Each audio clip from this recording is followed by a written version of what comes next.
morning, children. How are you all? I hope you all are doing well. So children, let's start with our today's video of energy that we had already started in the previous video. Let's do today the types of simple machine. That means what are the different types of simple machines that we use in our day-to-day life.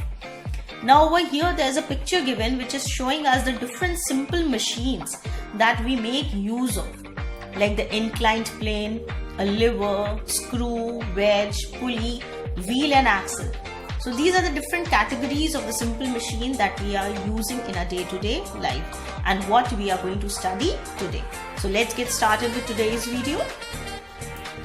Types of simple machine: lever, screw, inclined plane, wheel, pulley, etc. are the different types of simple machines as I have shown you the picture right now, children. We start with the first and the simplest of all the kinds of simple machine, that is a lever. What is a lever? A lever is a very common machine which helps us to do our work easily. There is only a very small energy loss in a simple lever. Now what exactly is a lever, children? Lever is a rigid rod which is free to move about a fixed point which is called the fulcrum. That means a lever is just made up of a rigid rod and that rigid rod rotates about a point and that point is known as the fulcrum. Now look at this, children. This is showing you a lever. It is just a rod that is rotating about this point, children, which is known as F, means it's the fulcrum. And then we have the effort and the load on the various sides. So this simple arrangement is known as a lever. Now have a look at this picture, children. This arrangement is nothing. This is just a rod. And that rod is made to move about a point which is known as the pivot. That's the fulcrum. Now from one side, if the person wants to move this boulder, he just has to put this rod below the boulder. Boulder means a big rock, children. And then when he is going to apply the effort from this end, children, the boulder will be able to move easily. So this arrangement is known as the lever. Have a look at this picture, children, also. This is also showing the same thing. The man wants to lift a load which is very heavy. So what is he doing? He is using over here a piece of, maybe it is a rock or maybe it is a piece of wood. And then he is using again another long rod of wood. And then he is putting the effort from one end and he is able to lift up this load with less amount of effort. So this arrangement, this rod that is being used, children, that is known as the lever. A crowbar is an example of a lever. Now just now I showed you the picture, children, that was a crowbar only. Have a look at this. This is a crowbar that is being used to lift up a load. The object required to be lifted is called a load and the force that is being applied by the person is known as the effort. The support required to turn the rod is called the fulcrum. Fulcrum was the point on which the rod was made to rest and it was able to move. The part of the rod between the load and the fulcrum is called the load arm. And the part between the effort and the fulcrum is known as the effort arm. As you can see over here, this is the fulcrum, children. So the distance from the fulcrum to the load is the load arm and the distance from the fulcrum to the effort is the effort arm. Now in your books, children, there is one more example given of this man trying to move the boulder. The man is 3 meters from the pivot. Pivot means, children, the fulcrum. The distance between the man, that means the effort, and the fulcrum is 3 meters. And the load arm, that is the distance between the load and the fulcrum, is only 1 meter. He is exerting a force of only 100 Newton to lift a load of 300 Newton. Now see how much effort is the man applying? Only 100 Newton. And how much is the force of this boulder? It is about 300 Newton. That is, the weight of the stone is 300 Newton. So just by applying an effort of 100 Newton, he is able to lift up such a heavy load. Why? Because the liver is used. And what is the liver acting over here?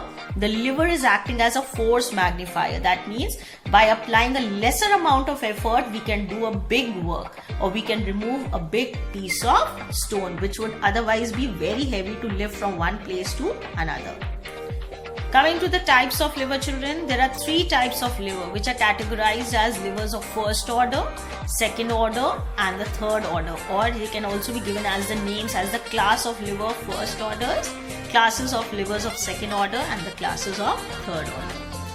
Coming to the livers of first type or the first class. Now in this type of liver, children, the fulcrum is in between the effort and the load. That means fulcrum will stay in between and the effort and the load are going to be there on the opposite ends. For example, a scissors, pliers, physical balance and seesaw are all the examples of the livers of first order. As you can see in the picture, children, in a pair of scissors, fulcrum is in between. We apply the effort from one end and the load gets cut into pieces from the other point. Seesaw, you all must have had a good swing on this. So seesaw is also an example of livers of first order. So these are certain machines that you can say are the examples of the livers of first order. Coming to the liver of second type or the second order, children. Now in this, fulcrum will go on one side, load will come in between.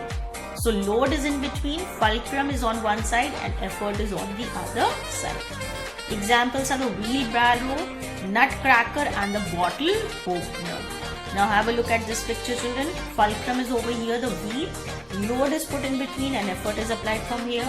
Similarly, we have the bottle opener also, children. So these are certain examples of the livers of second order. Have a look at this picture also, children. It is a nutcracker. So effort is applied on one end, fulcrum is over here and the load is in between. Even a beam balance, as you can see, children, fulcrum is in between, load and effort are on the sides. It is in the liver of first order, right? Let's see one picture of the liver of second order also. Here are a few pictures of the livers of second order, children. A mango cutter, maybe you might have seen your mothers using it. This is a paper cutter. This is also a liver of second order. And then a lemon squeezer. Many of you must be having a lemon squeezer at home. This is also a liver of second order. See, the load is in between, fulcrum on one side and the effort on the other side. Coming to the last type of livers, children, that are the third type or the third class. Here now the effort will come in between the load and the fulcrum. Like a pair of tongs, even human arm. They are the examples of the livers of third order. See, the fulcrum is there, effort and then load. Whatever you are trying to lift with your arm, you have to hold it in this part of your hand, and then effort and the fulcrum, because your hand moves through this part, your elbow. So that is how it is used. A pair of tongs that is being used, right? Even a fishing rod. They are all the examples of livers of third order. A knife that is being used is also the liver of third order, children. Fulcrum, effort and the load. Have a look at the sugar tongs. They are the examples of the livers of third order. Even similarly, we have a spade, children. That is also the liver of third order. Now here is a table, children, which is showing you the differences between the livers of class 1 order, class 2 order and class 3 order. Now this difference table is not given in all the books, so I am showing you this so that you can get some extra knowledge from this table, right? So this is the difference table between class 1 and class 2, and this is the differences between the class 2 livers and class 3 livers. You can have a look at this. So that's it for today's video, children. I hope I made myself very clear to you and you have understood each and every point that I have explained to you in today's video. If you have really understood, you know what is to be done. Please do like, share, comment and don't forget to subscribe. And please hit the bell icon, because after that you will be notified with every new video that I am going to upload. See you very soon with rest of the videos upcoming soon. Till then, take care. Bye bye.